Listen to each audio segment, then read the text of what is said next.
Hello friends, मेरा नाम सौरभ जैन और मैं मेरठ से आपसे रूबरू हो रहा हूँ। और पहले भी मैं एनटी के खिलाफ कुछ वीडियो बना चुका हूँ, उसकी नाकामियों के खिलाफ बना चुका हूँ। और मैं खुद एक एस्पायरेंट पेरेंट होने के नाते मेरा मन बहुत दुखी है कि ये बच्चों के साथ अन्याय हो रहा है। तो अभी इस वीडियो को बनाने का मकसद केवल यही था कि कल एजुकेशन मिनिस्ट्री की तरफ से कुछ सुझाव मांगे हैं पेरेंट्स से, बच्चों से, कि हमें एनटीए में क्या फेरबदल करना चाहिए, क्या इसके अंदर चीज़ें चेंजेस करनी चाहिए, और मतलब उसकी छवि किस तरह की होनी चाहिए। ये कुछ सुझाव एजुकेशन मिनिस्ट्री की तरफ से लोगों से मांगे हैं। उसमें कुछ मैं पॉइंट्स रखना चाह रहा हूँ और मैंने ये सुझाव भेजे भी हैं उसमें कमेंट में। तो मैं पेरेंट्स से यही गुजारिश करना चाहूँगा कि जो मैंने पॉइंट्स रखे हैं उस पर अगर वो राज़ी हों तो आप खुद भी उन पॉइंट्स को, उन सुझावों को एनटीए की वेबसाइट पर, तो ये एजुकेशन मिनिस्ट्री की जो एक लिंक भेजा है वहाँ पर आप शेयर कर सकते हैं। तो सबसे पहला ये, जो एनटीए में जो भी आंतरिक क्लर्क हो, अधिकारी हों, या जो पेपर चेक करने वाले हों, सबके मोबाइल फ़ोन जो भी हैं, प्राइवेट हैं या ऑफिशियल हैं, उनके मोबाइल फ़ोन सर्विलेंस पे होने चाहिए जब तक पेपर नहीं होता। और पेपर होने से पहले या पेपर सेट जब से हो गया है तो उन सभी के फ़ोन सर्विलेंस पे होने चाहिए। उसका कंट्रोल जो डायरेक्टर जनरल है उसके पास हो या एजुकेशन मिनिस्टर के पास हो। जो उसका सारा सीडीआर है उन अधिकारियों का, बाबू का या पेपर सेटरों का, उनका सारा CDR education minister, Indian government या डीजी के पास होना अनिवार्य है। दूसरा, पेपर सेट से लेकर प्रिंटिंग प्रेस तक, जहाँ प्रिंटिंग पेपर प्रिंट होता है, उनकी सारी गतिविधियों पर विजिलेंस की नज़र और सीसीटीवी रिकॉर्डिंग होनी चाहिए। अब विजिलेंस की जो है, या तो लोकल इंटेलिजेंस हो, वो सब ध्यान रखे। पेपर सेट से लेकर प्रिंटिंग प्रेस तक उन सब की गतिविधियाँ विजिलेंस की नज़रों के सामने होनी चाहिए और सीसीटीवी फुटेज सारी होनी चाहिए। तीसरा, जिस स्टेट का बच्चा है वो पेपर अपने शहर में ही देगा और किसी स्टेट में नहीं जाएगा। वो बच्चा कहीं और शहर और स्टेट में पेपर देने नहीं जाना चाहिए।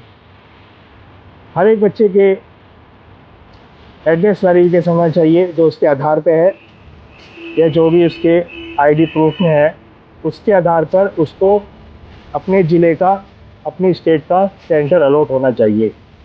ये सबसे मेन बात है।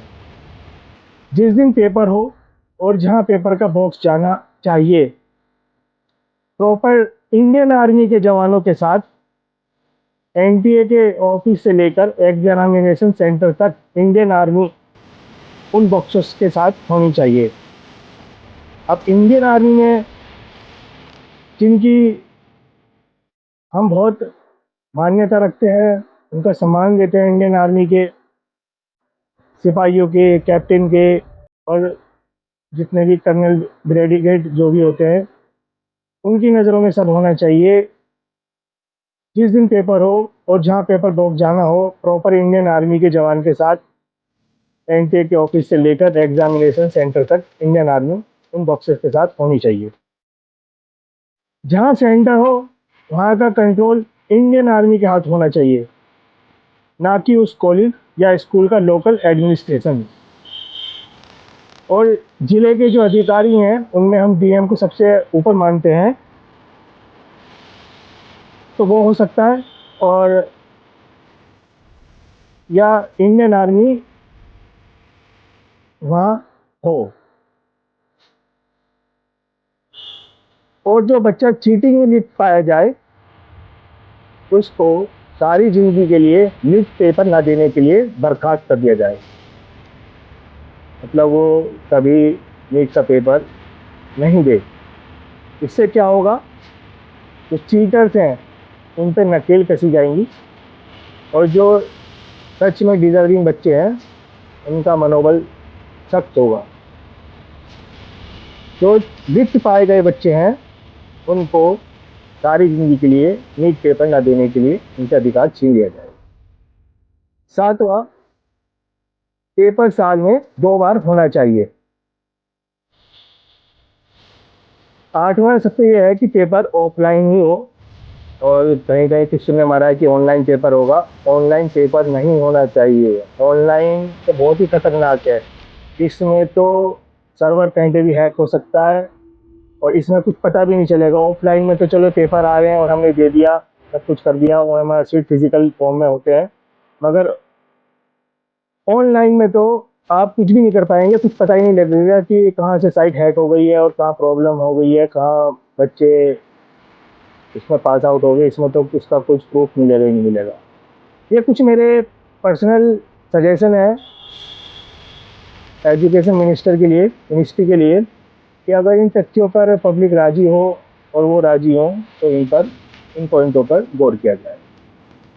इनमें आप कुछ फेरबदल करना चाहें, यही खासतौर से पेरेंट्स और जो बच्चे हैं उनसे गुजारिश है, अगर इन पॉइंटों पे कुछ फेरबदल करना चाहें तो उनमें आप मॉडिफिकेशन करके और अपने सुझाव एजुकेशन मिनिस्टर को दे सकते। तो ये आप देखिएगा, अगर कुछ इन पॉइंटों में आप कुछ फेरबदल करना चाहें तो। चलिए, शुक्रिया।